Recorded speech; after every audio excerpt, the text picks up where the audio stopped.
Jung. I'm not sure how you say Uh, it. oh, Young, you got it right the first Young. time. Okay, Yep. Young, like the psychologist, right? Yes, Yeah. exactly. Yeah. And today you're in Kagawa, is that right? Yeah, that is correct. Yep. Yeah. Here in So rural Kagawa. Yep. yeah, it's a beautiful area. And we will be showing some of your amazing photographs of travel in the area, which we can introduce to people. I think everybody's itching for a bit of travel right now during Oh, coronavirus. definitely. Yeah, I can't wait to get back to traveling again. I'm feeling pretty cooped up. Hey, Pablo, thanks for joining from the HAPS team. And we will also be talking a lot about your anime and manga projects. I'm really interested to hear how you have your process going from Japanese to English for the international audience. And to some people, I think this might seem like a strange connection to sustainability, but it's definitely connected because a lot of the culture, Japanese culture and traditions, which gets to an international audience, comes from anime and manga. So I think the role of translators like you is really interesting and important in terms of perpetuating culture and having an appeal of Japan as a brand. Oh, yeah, I really hadn't thought about how it's connected to sustainability, but now that you mention it, I actually have an anecdote about something that came up in an anime I was translating yesterday Oh that wow. I think is Yeah, connected to that. So, go for it. Go for it. okay, well, yeah, just in something I was translating yesterday, the whole concept of mottainai or being mindful of wastefulness came up in the anime, and it was actually the line was something like, "I consider this to be like a virtue of Japan that should be shared with the world," or something like that. So it's just Yeah. yeah. No, that's awesome. And there's loads of small things like that, I think. One of Hmm. the previous guests in the series, she goes by Sun Shower Kimono. Sun Shower, I think was her name. And she goes to cosplay events in the States and she teaches people how to wear kimono. And she was talking about sometimes they might wear it the opposite way because of the anime or manga character they want to be cosplayed, Oh, okay, I right? see. And so if the character is dead, then they would have want it the Right. opposite way. And I thought, that's so interesting that export of Japanese culture, how it changes when once it gets somewhere else. Oh, yeah, absolutely. There's also one of the anime that you've worked on is called Flying Witch. And I was just looking through some images, and of course they have the traditional Japanese houses. You have shops which look just like old shops in old towns, so there's that aspect of perpetuating and preserving traditional Japanese culture as well, which I thought was really interesting. Yeah, that was actually the very first show I translated, anime I translated for Sentai Filmworks back in, I think, spring 2016. And yeah, it's a wonderful, very slow-paced, relaxing, soothing slice of life show set in Hirosaki and Aomori. So yeah, I think it even for people in Japan living in the big cities, it was a show that got to like share a lot of the natural beauty of the Hirosaki area and kind of the slower, more relaxed pace of life. Like there's episodes where they go into the mountains and harvest like wild plants and stuff. And yeah, just enjoying the cherry blossoms around Hirosaki Castle. I think Yeah. a lot of people, yeah, both in Japan and overseas, after seeing that, they wanted to go up and visit Aomori. So I think the show kind of did its job as advertising it as a tourist destination as well. Yeah, definitely. I know there's certain areas of Japan. So for example, in Tottori, and I'm sure you know a lot more than areas than I do. For example, Tottori with Gege. Ge Kitaro, and they have the whole Oh, right. Yeah. street with all the characters on the street, and that is such a big appeal for domestic tourism, but also for a lot of international tourists who would never go to that rural area otherwise, right? So it's a nice way Yeah. to Yeah. pull in visitors to kind of spread them out across Japan, which is of course more sustainable tourism that we want to aim for, right? Oh, yeah, absolutely. I agree. I know there's a whole kind of culture among anime fans of going to like certain like, you know, temples or shrines, or, finding that set of steps that's at the end of your name, and, Tokyo, and like taking photos there and that kind of thing. So it gets people going to different areas, and yeah, create some tourism for areas that wouldn't be seeing visitors otherwise. So it's pretty neat in that respect. Yeah. Yeah, let's share some of your photos, which I think looks like manga and anime. So, for example, Okay. Naoshima Island, of course, the famous Yayoi Kusama artist, and her famous pumpkins with dots. But you are such a good photographer, and you capture it with such magic that I'm surprised this island in particular hasn't been in manga or anime yet, has it? No, it hasn't, as far as I know, but it would be an absolutely great setting. I mean, it's, right in the Seto Inland Sea, in between Kagawa, on the island of Shikoku, where I am, and Okayama prefectures. And yeah, it's super picturesque.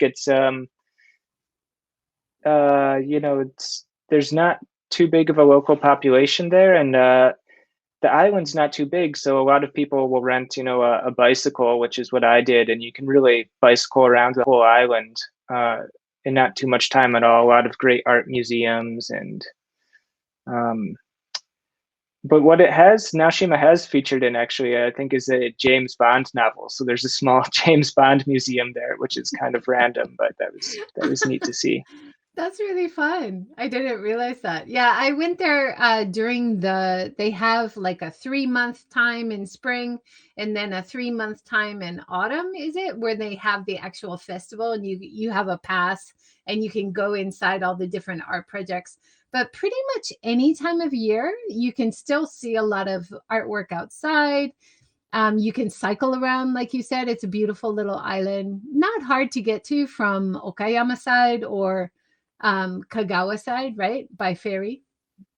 Yeah, I think, uh, yeah, they've got ferries from both Okayama and also from Takamatsu and Kagawa. I don't remember exactly how long it takes from Kagawa, but not too long, maybe like 40 minutes or something like that. And it's the Seto Inland Sea. The seas are usually pretty calm, and they actually call like Kagawa like Hariguni, sunny country. So it's usually pretty nice weather as Yeah, well. and it's a lovely ferry ride as well past other Yo, small yeah. islands. Yeah.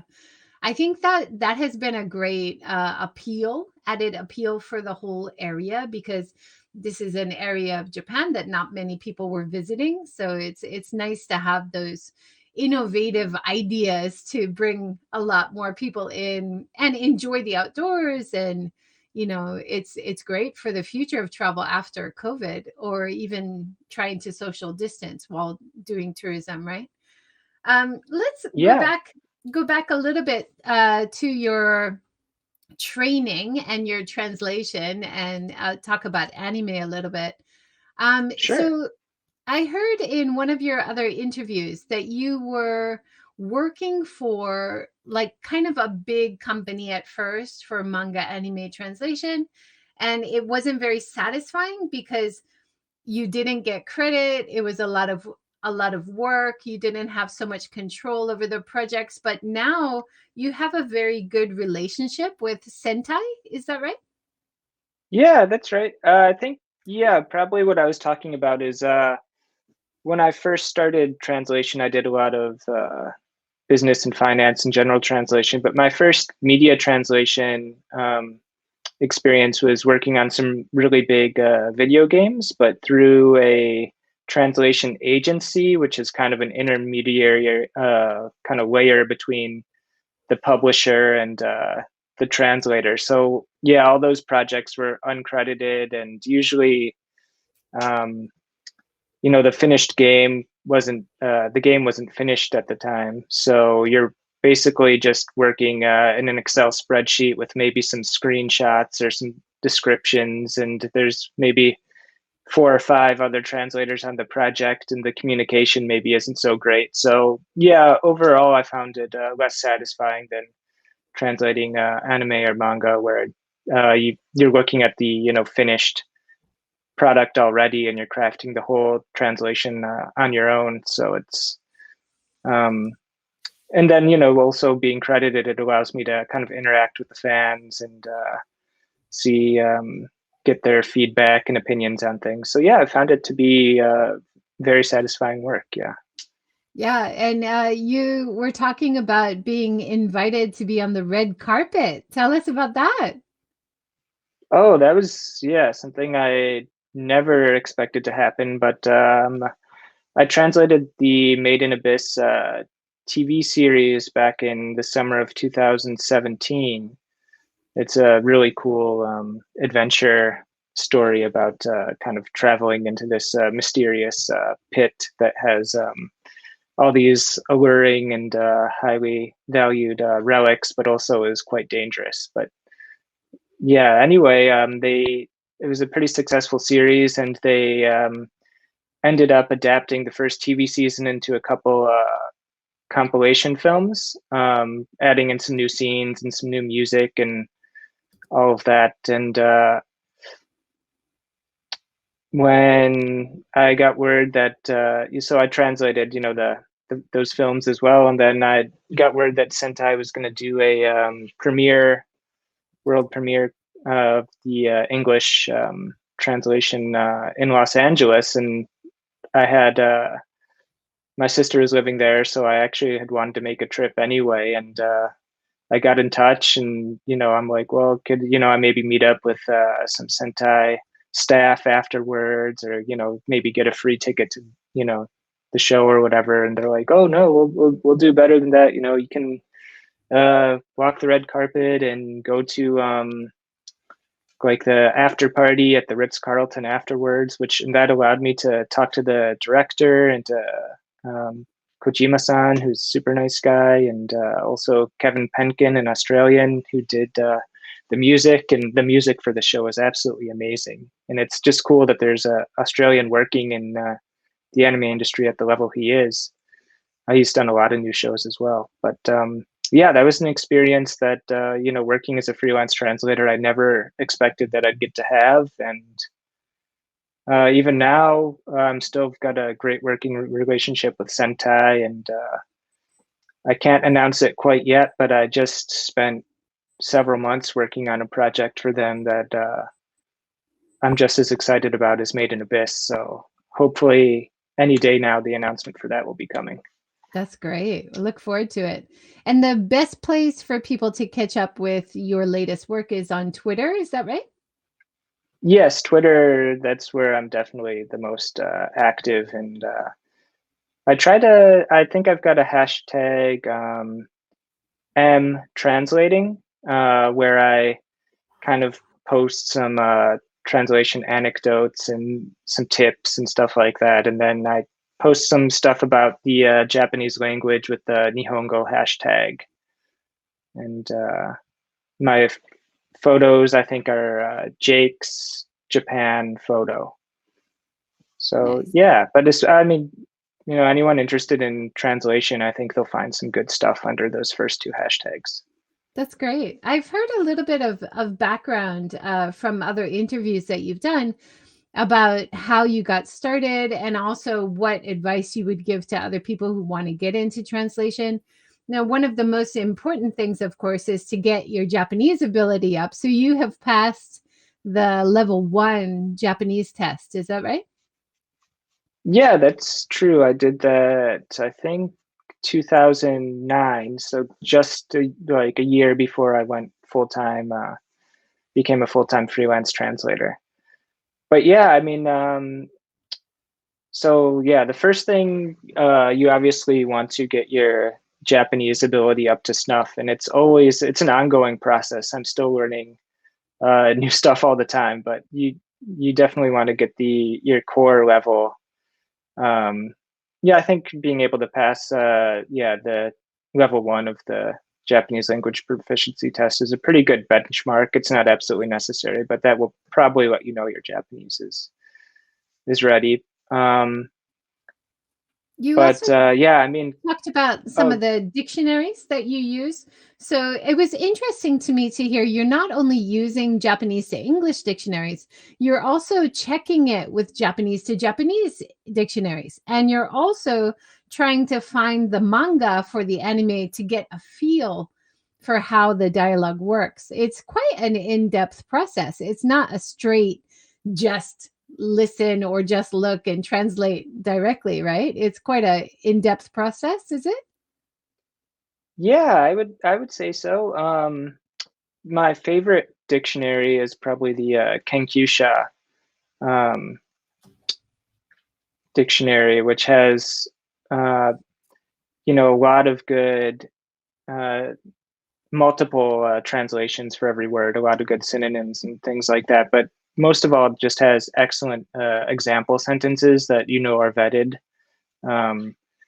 And yeah, I mean, about half of the work of a translation is actually crafting the English to make sure it sounds good. Like if you have natural sounding, well written Japanese, you want to make sure that you want to be giving the English viewers the same kind of experience that the Japanese viewers received. Like I kind of, one way I've heard to think about it is, how would the original author, original creators have written this in English themselves if they were truly bilingual? So, if the Japanese flows well, if it sounds good, you want to try to replicate that in English. So besides, Japanese ability, consuming a lot of well-written media, books, films in English and practicing, your writing ability, writing skills in English is actually super important too. And there's a lot of like tricky phrases that are like canned phrases that come up all the time in Japanese. So one thing I recommend is keeping like a glossary of like a term. Like let's see, I think I took a glossary entry here as an example.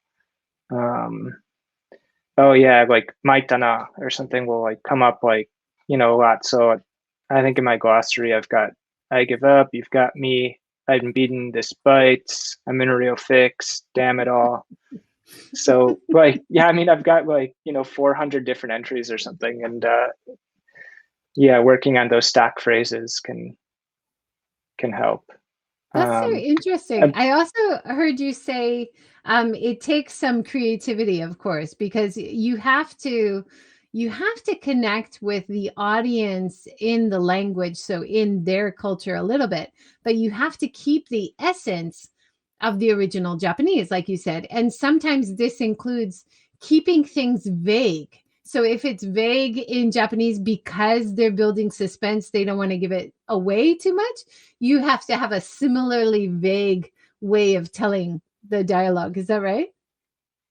that is definitely true. Yeah, I did this one show called Release the Spice, which is kind of like a mystery. Like there's basically this group of high school girls who like after school work is kind of like secret agent type spies, and right at the beginning we're told that one of them is a traitor to the group, and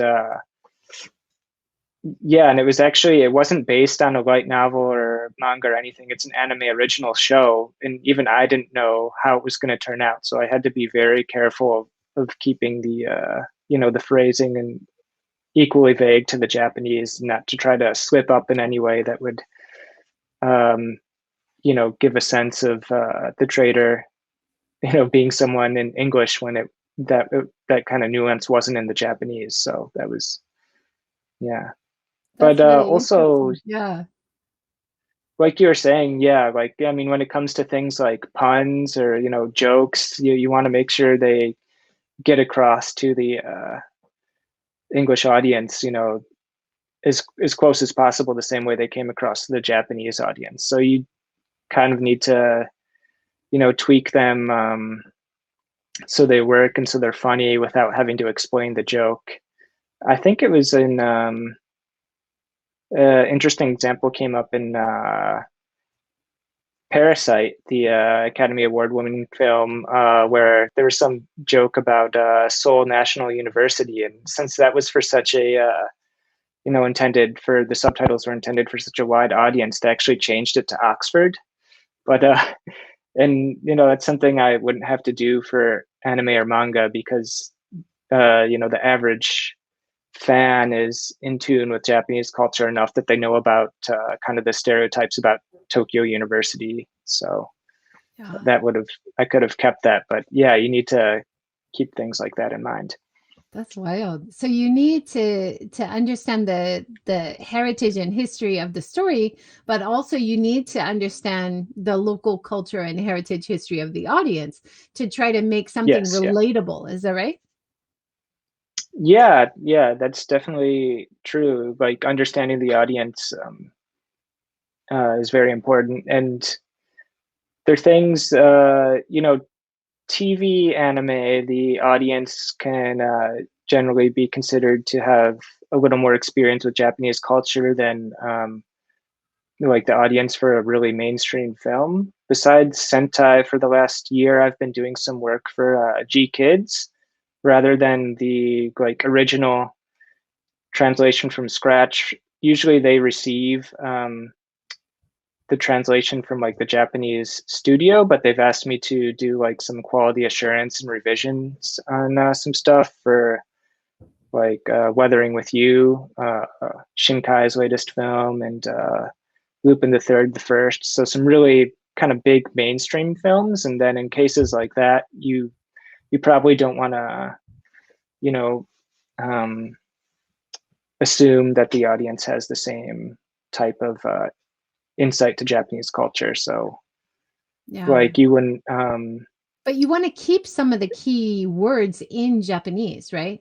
Because the audience craves learning some of the key words or even the names should be kept in Japanese. I often meet travelers who come to Japan. They're manga or anime travelers, and their pronunciation is really good. For one, they know a lot of Japanese words from even watching English translations of the anime and manga. It's really impressive. There must be a balance there, right? yeah, there's definitely a balance. Like something for if like yakisoba was like discussed, but it wasn't. If it was shown on screen, then I'd just leave it as yakisoba no matter what. But if it's not shown on screen for a like TV anime audience, actual like anime fans, I would just leave it like that. Assume they're familiar with it.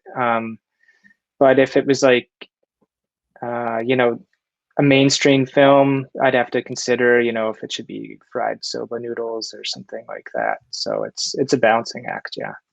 Wow, interesting. And then I think you were also talking about, of course, for anime, it's not only about translating the script, it's about timing. So you have to time it the same timing that it's spoken in Japanese. So what you write has to be able to be said in English in about the same amount of time. Otherwise, it won't work, right? So that's another tricky aspect of anime versus manga, right?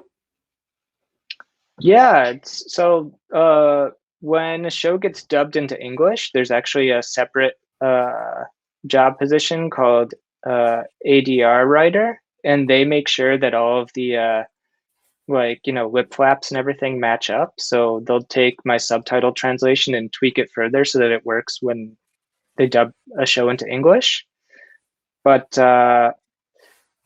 yeah, just even with the subtitles though, you want to match the delivery to a certain extent. Like if there's a decently long pause in the beginning of a sentence, or a comma at the end, or a comma in the middle, if you can, it helps to make the subtitles even smoother if that matches up to some extent. And then in manga, you don't have to worry about that delivery as much, but manga, on the other hand, has the speech balloons. So with anime, you can really pretty much break up a line wherever you feel like it. But with manga, the text needs to fit into the balloon. So if, a character says one sentence, but the first speech balloon is really small and the second speech balloon is big, you need to, break the sentence up so that it works like that. And a lot of times, since in Japanese the verb comes at the very end, a lot of times the English sentence kind of ends up being flipped compared to the Japanese sentence. So that creates an extra layer of, finding the right place to, break it up. That's so interesting. And it must be really hard for certain films which are so creative and out there and unique to find a suitable, like, out there unique translation for like a person's name or a character type or something. I think you were talking about this, like something sweeper you ended up with, whereas the original Japanese was really out there, like really hard to translate. Oh, maybe it was about in Made in Abyss. There are these creature names. Right. Yeah. Yeah, so thinking, translating stuff like that. Yeah, I mean, I think in that case I think that was maybe Naki Kabane, which is like literally like cry, like animal type cry, and then corpse. So I think I changed that to corpse weeper in English. Just tried to come up with something, cool that gets the same vibe across. Yeah. But yeah, things like, place names or creature names or item names, those can always be a challenge to translate. Have you found that being a translator has kind of enhanced your English ability to communicate or your English vocabulary because you've had to think in English as well as Japanese in a kind of a different way? Yeah, I think it's probably helped my writing, and I do use thesaurus a good amount, so it's probably helped in that respect. On the other hand, I've like lived in rural Japan for the last like 10 years now. I guess so yeah, besides speaking English to my own kids, sometimes I go quite a while without speaking English out loud. So I'm not sure how. Um, yeah, I sometimes get told my accent's slightly funny now when I go back to Michigan. So That's wild, isn't it? You pick yeah. up the local dialect because you've been there so long. One of the other interesting things that I didn't know is if you're translating a song, you have to translate it into a suitable English version, which fits with the song and lyrics, of course. But then you have to translate it back into Japanese to get the final check so that they understand how it was changed. How the heck does that work? That sounds really complicated. Yeah, it's a bit of an arduous process. I mean, it's songs, I guess the rights are handled separately than just the actual show. So um, yeah, the songs require approval from the translations require approval from the Japanese licensor, and they require you to do the back translation so they can see how anything has changed. Especially, I mean, as you know, in Japanese, a lot of times the subject or even the object of a sentence is just implied and not stated outright. And usually within, a show or something, there's enough context to be able to tell, the subject is I or whatever. But in a song, sometimes it's pretty vague. So you have to make an assumption about that. And yeah, once in a while, they'll be like, I'll get like a note back, like, oh, actually, the subject here was like we instead of you or something like that. And so that's kind of nice that that it ends up being correct in the end. But yeah, it is. It makes it so the translations need to be a bit more stiff and literal. I mean, I do my best to make them still sound nice, but you can't, if you spice it up too much, it's probably not going to get the licensor approval. Yeah. What is your time frame for these projects? How long do you have to translate like an entire film, like an hour-long film? How would it take you like half a year or longer, shorter? So usually for films, there's more leeway because it's not like going to be streaming at the same time as a like the Japanese TV show. Nowadays, the English subtitled simulcast will stream, like half an hour after the show airs in Japan. But so like usually with say a TV show, you'll get the script a good while ahead of time, and then maybe sometimes you'll get the video like a week ahead of time, but sometimes, especially later in the season, it's not ready, so they'll just send you the rough uncolored video, which is what the voice actors in Japan use when they record their dialogue. And so if I'm translating like a simulcast with an episode like every week, usually, sometime early in the week, I'll start translating with the script and the rough video, and I'll do kind of the first translation. Like I'd consider it pretty much like most of a day's work, like a full day's work, if I want to do a good job. And then when the final video comes in, I'll spend another like couple hours checking my translation and editing against the final video. So, but yeah, with a movie, I'd consider a movie usually to be like, a 90-minute movie or something, to be like 6 anime episodes worth of content. So I'd like to have a couple weeks to do one, ideally. And with some other licensors, their process might be different, but with Sentai, I'm more or less responsible for my own editing too. So, I try to get the translation as polished as possible. And usually what ends up on the screen is like, 97% as I wrote it. And the stuff that changes, I'm glad it changed. Someone worded it better or, caught something or other. But. So there is there is a community of people who might be able to at least spell check or edit some of your work at a different stage before it goes, or it's mostly, like you said, mostly your own editing. But do you have like a team that you can kind of communicate with? I think I heard you say in another interview you really like working for Sentai because some of the other translators you can say, does this sound okay? And like feed ideas off of each other, which I'm sure is helpful. Oh yeah, that's super helpful. Yeah.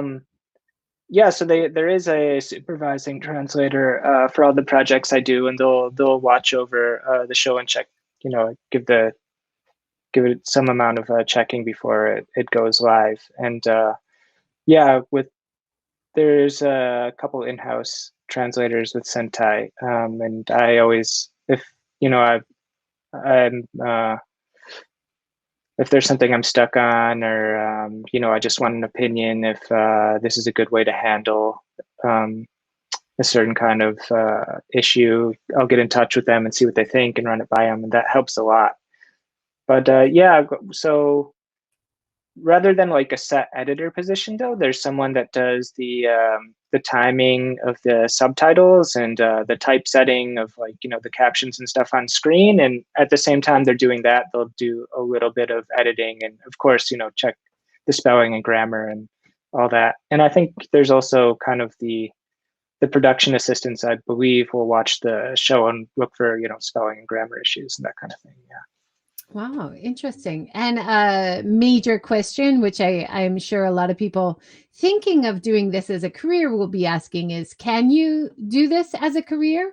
Will it pay enough, or do you have to have a side hustle like an English teaching job to make your life work? Yeah, if you find the right if you find the right companies to work with, it can definitely work as a career. I just did, a big, I won't say exactly how many episodes, but over 20 episode show, and then a really big booklet that came with it. And if you can get a job like that, it will keep you busy for quite a while. And you probably want more than just one client too. I'd also do stuff with G Kids and Seven Seas, and then if you need to pad your schedule at all, you can. There's always a ton of business translation, finance translation, and stuff to go around. And some of that can be, especially like the finance or legal translation, can pay quite well. So it could make ends meet if you need to, if your funds are a little tight. Well, that's good to hear because even outside of Tokyo, sometimes people say they have to be in Tokyo to get the good jobs. But you find that maybe now with coronavirus, it helps, but working online or working remotely is not a problem.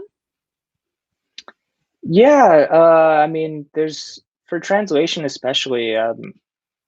I know a lot of translators, and I'd say most of them are freelance. And for in-house, I think maybe overseas. It really depends on the company. There's some really good in-house positions, but in general, I mean, I think being freelance can allow you to make more, especially when it comes to non-media translation, things like finance or legal translation. You'll actually probably do better being freelance and securing jobs on your own, I think, or through agencies, but generally make more in a year than working in-house. But in-house can be it can it can get you some good experience, and especially if you're under a senior translator or something, I think it can be a good way to learn some skills. And I started translating immediately upon moving to Kagawa after finishing the JET program, so there weren't really any in-house positions here anyway. But I wish I actually could have done a year or two in-house. Yeah, to get kind of some good work on your resume so people kind of know what you can do and trust you and then go back to you for a future job, right? Yeah, exactly. It would help Yeah. in that regard. Yeah. Let's switch gears a little bit and talk about bonsai plants. I love these photos that you took. Tell us about this place. Yeah, so this is Kinashi, which is kind of like a suburb of Takamatsu. And I think they've been growing bonsai in that area for 250 years. And they've got a 80% share of the domestic pine, matsu bonsai nurseries. So most of the, really nice pine tree bonsai have probably been grown in this area. And they've got, there's a train station, called Kinashi, I believe, right by there, a short walk to all the nurseries. And there's quite a few nurseries that you can just go in and browse around and see some really amazing bonsai. So it's Gorgeous. one of the, Yeah. yeah, And I think, you saw the artisan at work while you were there? You can see him below. yeah, you get to see a lot of artisans at work, and a lot of people are happy to chat about their bonsai. There's a few people there that are used to getting overseas bonsai tourists and can speak English pretty well as well, if I remember correctly. Wow. And it's not as easy as it looks from what I remember. A lot of American audience might have seen bonsai in Karate Kid and other movies, right? And it's really important to do it correctly if you want it to grow in an artistic way. I just love it. I think it's fascinating.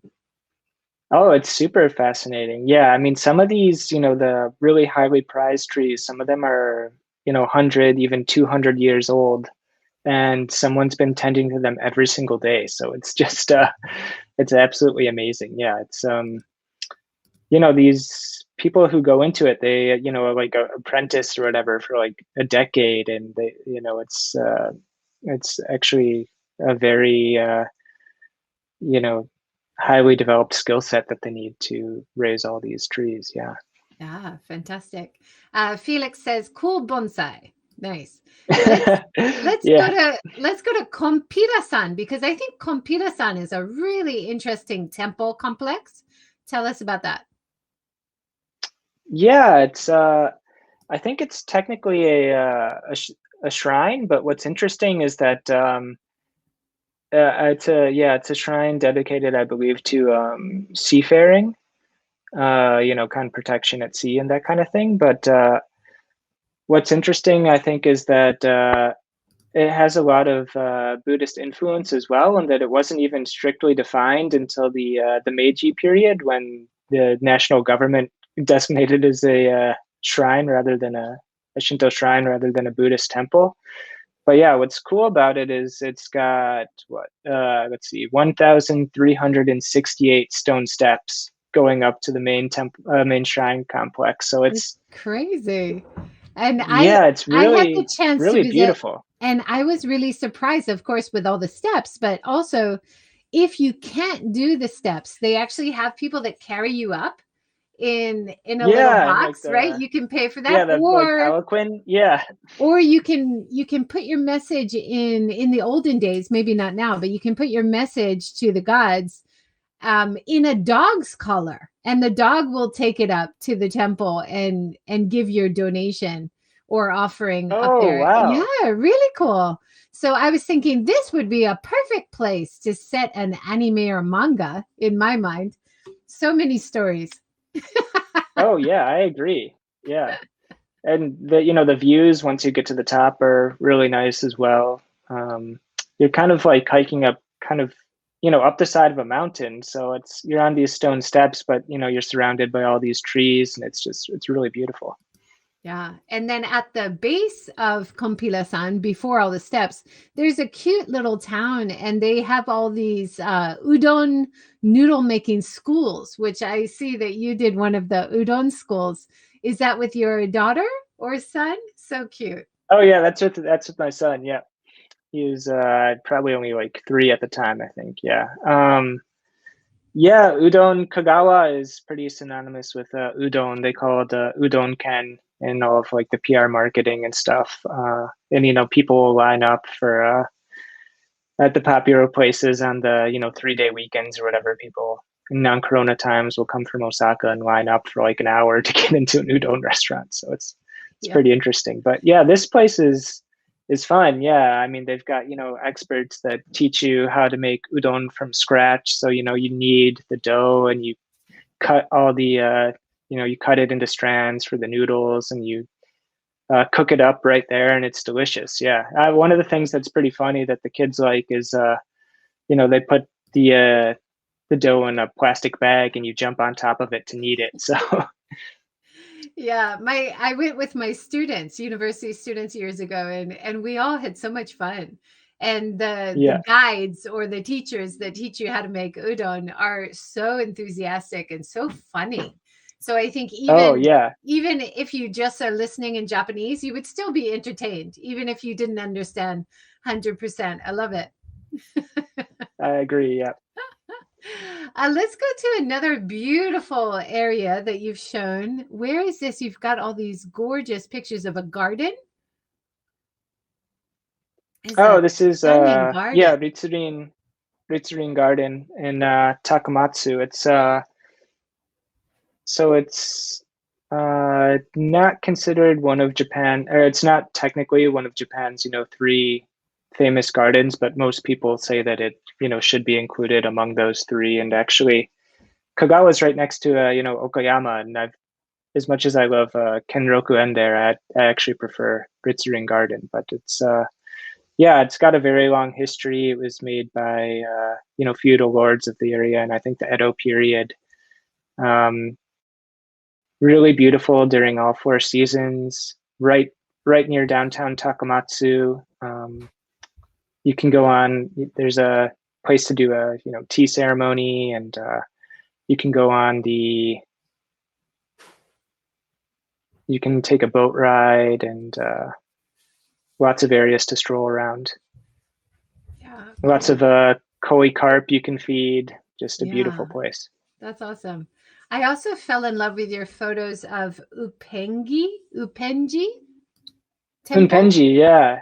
How cool. Yeah, it's yeah, this is neat. It's actually the one place I included that's not technically in Kagawa.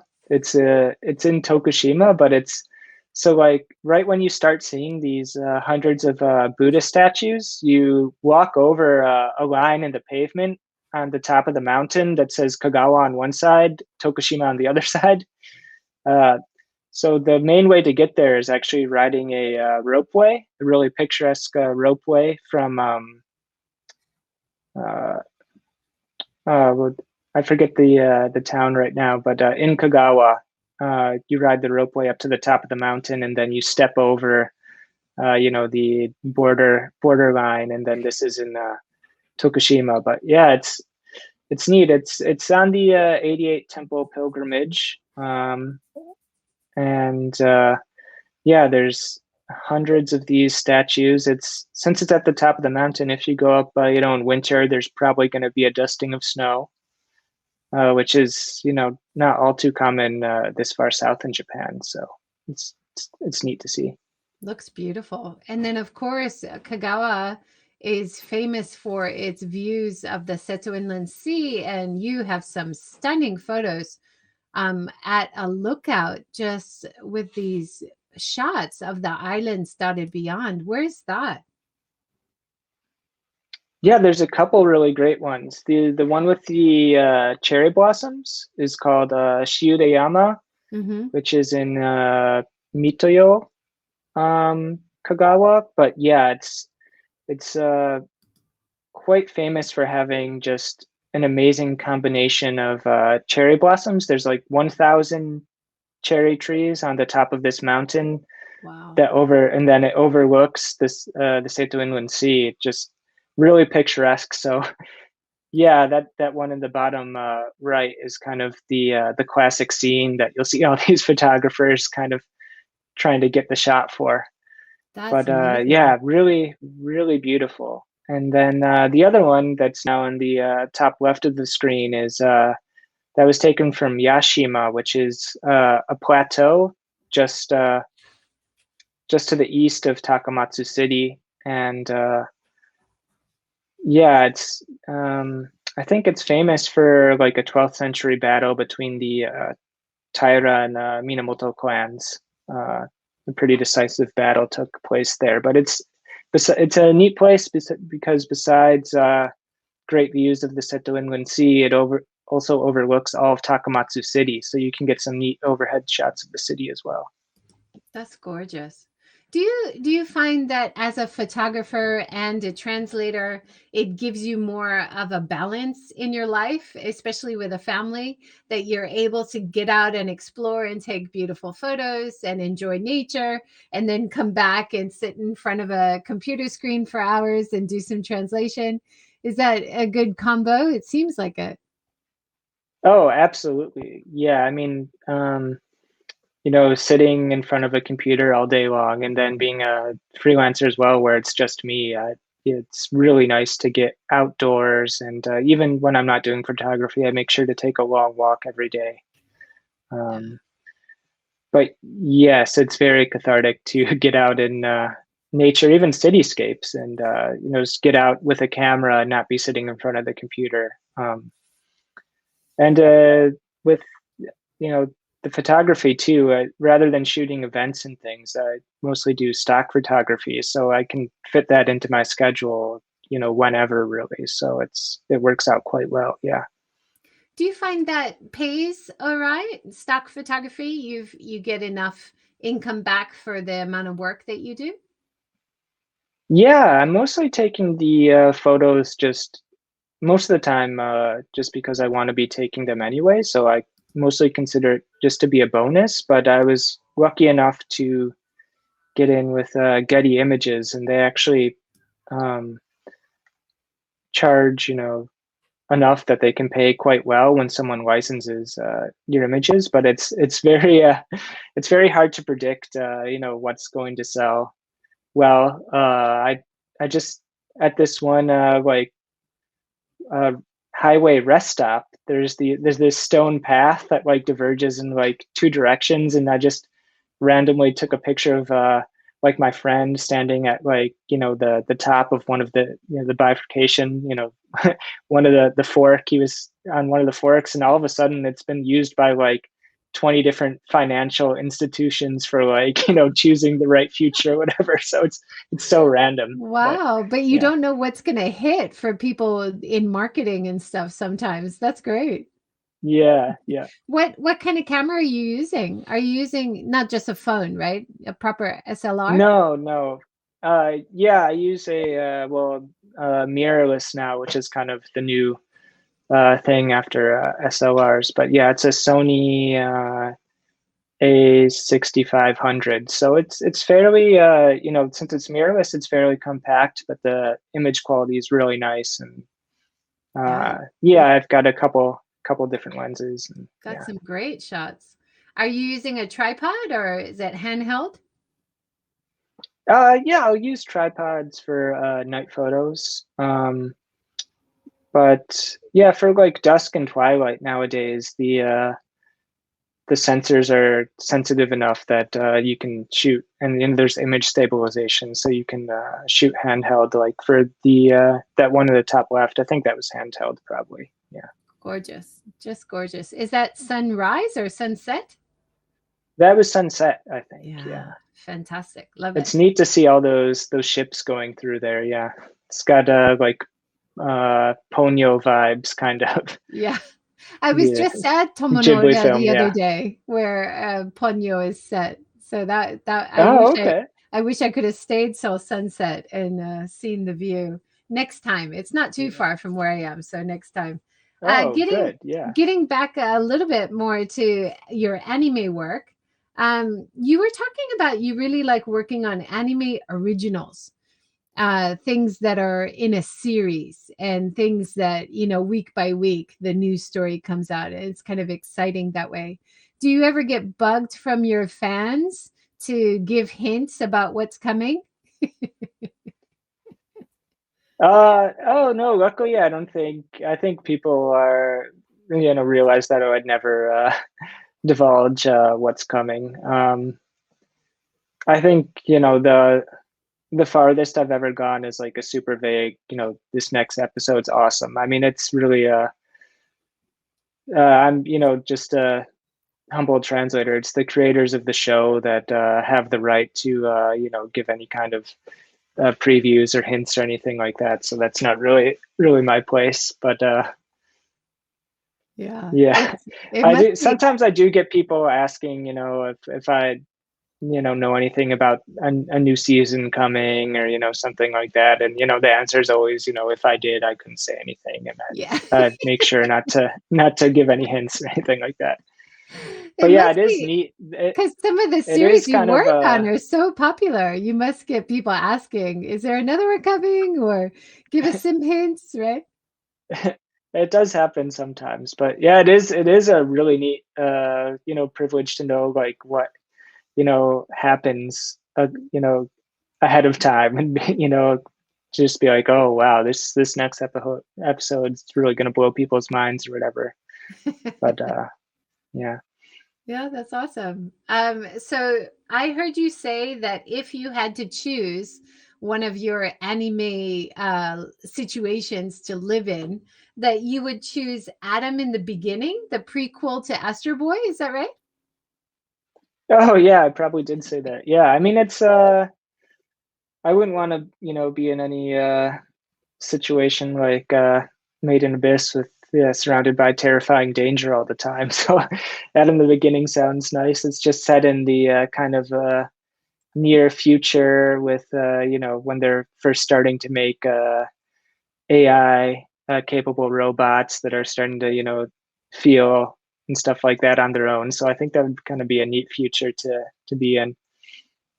And one more question. I'm not sure if this is the case, but Are you in all connected with the people doing the voice work? Not directly connected. I followed some of them on Twitter. We're like I'm Twitter mutuals with a few of them, but not directly connected. No, but Because I know sometimes there's like a big name, like a comedian or something is going to be this role. And I just wondered if that would influence how you write the dialogue, knowing who's going to say it. Would that influence you at all? oh, well, usually, like I was saying, there's the ADR writer who like will take my subtitle script and then tweak it for the English dub. So I think usually I'm just trying to create the best subtitle script I can based on the Japanese. But yeah, the voice actor performances in Japanese though really inform my translations. There'll be sometimes. Well, I'm sure with Made in Abyss. Actually, I worked on the manga for the latest film. That arc, I did the manga first before the film was adapted into an anime, and yeah, some of the I changed some of the translations, tweaked them a bit to work better with the voice actor's delivery or performance or whatever. So yeah. Wow, really interesting. Because I would imagine if you know that, for example, Ellen DeGeneres is going to read a character, or Will Smith is going to read a character, that you might write it a little bit different, but you don't know that in the process. Is that right? Right. Yeah, I don't know that in the process, but I think the person who's adapting the subtitle translation into the English dub script, they probably will know that, and I bet that does inform their decisions to some extent. Yeah. Yeah, interesting. Do you ever translate the other way? Like, do you ever have projects in English that you're helping with the Japanese dialogue for? No, generally, it's best to, especially with media, to translate into your own native language because it's really hard to write natural sounding dialogue in a second language. Like there'll just be things that are just a little bit off. Uh, and also, I think there's actually more demand from going from, or not more demand, there's less supply going from Japanese into English than there is going from English into Japanese because Right. that market's usually done by Japanese nationals who, are learning English as their second language.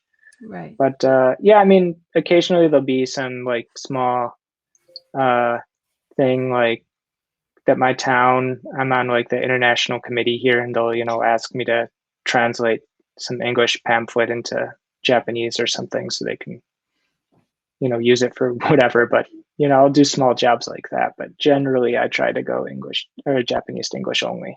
That makes sense to specialize.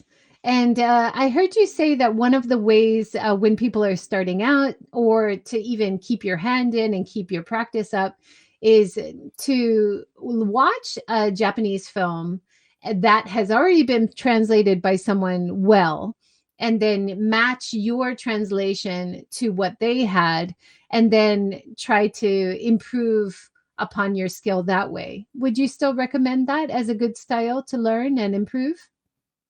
Yeah, yeah, either with anime or manga. If you have heard buzz around a certain show being or manga being translated well, or you just know it's translated by someone who's respected in the community and does a good job, or you've seen their other translations and they're good. If you go into that manga or anime blind without having seen the translation at all and try to produce a translation on your own, and then after your translation's done, if you compare it to the official translation that people have been saying is really well done, then you can see how you did things compared to how the official translator did things, and it's a good way to study and perhaps improve your skills or see different perspectives. So I do definitely recommend that. Yeah. That's awesome. Well, that is our hour almost. Thank you so much, Jake. That was a great insight into the world of anime and manga translation from Japanese into English. And I want to say again, like we did in the beginning, that I think this is really important in terms of protecting Japanese culture and traditions and kind of exporting this culture and tradition to a wider audience around the world, and of course creating a brand for Japan, which creates tourism appeal and also product appeal for a lot of Japanese products, so especially traditional ones, I think, which are worth protecting and supporting a little bit more. As people get older, there's less artisans. The work that you're doing is so important, so thank you so much for sharing your insights. Oh, it was an absolute pleasure speaking with you. Thanks for having me. And yeah, I agree. Especially, the shows that are set in, modern day Japan, they do a lot to promote Japanese culture. And, there's so many tourists that come here because they, enjoy anime or manga or whatever. So it's, yep, just try to do the best I can. That's awesome. We have a question here from Brett on the HAPS team. Thanks, Brett. I've heard that manga artists can have intense work schedules. Does that kind of work schedule trickle down to the translation efforts? Yes, I definitely can. So with the manga work I've done, it hasn't been any simul pub series is what they call it when the English translation comes out at the same time. But it's pretty similar to like the simulcast anime, where it's the English translation is coming out at the same time. So when schedules get busy on the Japanese side, sometimes the final video I'm getting it, uh, like 12 hours before I need to, or like even less before I need to turn in the translation. So yeah, there's definitely a time crunch where the I'll turn in the final translation to, I'll get the final video, the day of, and then turn it into, Sentai later that day, and then they'll do the subtitle timing and all that, and have it, streaming to hundreds of thousands of people a couple hours later. So it can Wow. be a time crunch. Yeah, and I think that applies to the simulpub, the Shonen Jump, all those series like like One Piece and Dr. Stone and all that come out week to week in English. So yeah. Yeah. Good question, Brett. Thank you. And I think we'll end it there. If people want to find out more about Jake Young's work, have a look on Twitter or your website. Can you tell us your website address? It's kind of difficult to see there. Oh yeah, it's so my family name, Jung dash honyaku dot jp. Yeah. Awesome. Thank you so much. And I was surprised you can also find your profile and your work on the movie database. So IMDb. That's awesome. Yeah, I think there's that, and then there's also a really good place to check out who works on anime and manga is called Anime News Network. They've got a really big database of anyone involved in that kind of work. Yeah. That's great. Well, maybe after you have a few more interesting projects coming out, you can join us again in the series and give us an update on your latest projects. Sounds good. It was nice talking to you. So nice talking to you. Thank you so much, Jake. Thank you, everybody, for joining today. And tomorrow is off. Friday morning, we're talking with Chris Wieners from Okayama. So join us again, 9 a.m. on Friday. Have a great day, everyone. Take care. Thank you, Jake. Take care. Thank you. Bye.